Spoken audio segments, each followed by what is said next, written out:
Hello, hi, നമസ്കാരം. ചായക്കടയിലേക്ക് സ്വാഗതം. ഇന്ന് ചായക്കട പറയുന്നത് പുനലൂരിൻ്റെ കഥയാണ്. പുനലൂരെന്ന് പറയുമ്പോൾ എൻ്റെ സ്വന്തം നാട്. എൻ്റെ സ്വന്തം നാട്ടിലെ പുനലൂരിലെ ഒരു ചരിത്ര സ്മാരകത്തെക്കുറിച്ചാണ് ഇന്നത്തെ ചായക്കട. ഇത് ചായക്കട, ചായ കുടിച്ച് ഒരു കഥ കേൾക്കാം. അപ്പോൾ പുനലൂരെന്ന് പറയുമ്പോൾ ഒരു ചെറിയ പട്ടണം, കൊല്ലം ജില്ലയുടെ കിഴക്കൻ മലയോര പ്രദേശമായിട്ടുള്ള അതിമനോഹരമായിട്ടുള്ള ഒരു ചെറിയ പട്ടണം. ഈ പട്ടണത്തിൻ്റെ ഹൃദയഭാഗത്തിലൂടെ കല്ലടയാർ ഒഴുകുന്നുണ്ട്.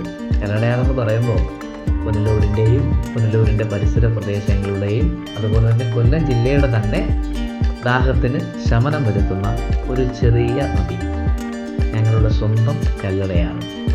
ആ കല്ലടയാറിൻ്റെയും പുനലൂരിൻ്റെയും ചരിത്രത്തിലേക്ക് ആലേഖനം ചെയ്യപ്പെട്ട പുനലൂർ തൂക്കുപാലത്തിൻ്റെ കഥയാണ് ഇന്നത്തെ ചായക്കഥ പറയുന്നത്. കൊല്ലം ജില്ലയിലെ മലയോര പട്ടണമായ പുനലൂരിൽ ജില്ലയുടെ പ്രധാന നദിയായ കല്ലടയാറിൻ്റെ ഇരുകരകളെയും ബന്ധിപ്പിക്കുന്ന തൂക്കുപാലമാണ് പുനലൂർ തൂക്കുപാലം. തിരുവിതാംകൂർ രാജാവായിരുന്ന ആയില്യം തിരുനാളിൻ്റെ കാലത്താണ് തൂക്കുപാലം നിർമ്മിച്ച് പൊതുജനങ്ങൾക്കായി തുറന്നുകൊടുത്തത്. അന്നത്തെ ദിവാൻ നാണുപിള്ളയാണ് കല്ലടയാറിന് മുകളിലൂടെ പുനലൂരിൽ തൂക്കുപാലം നിർമ്മിക്കാൻ 1871 ഒന്ന് ആലോചിച്ച് നോക്കണം, നൂറ്റാണ്ടുകൾക്ക് മുമ്പ് അനുമതി നൽകിയത്. ബ്രിട്ടീഷ് സാങ്കേതിക വിദഗ്ധൻ ആൽബർട്ട് ഹെൻറിയുടെ മേൽനോട്ടത്തിൽ രൂപകൽപ്പനയും നിർമ്മാണവും ആരംഭിച്ച് 1877 തൂക്കുപാലത്തിൻ്റെ പണി പൂർത്തിയാക്കിയത്.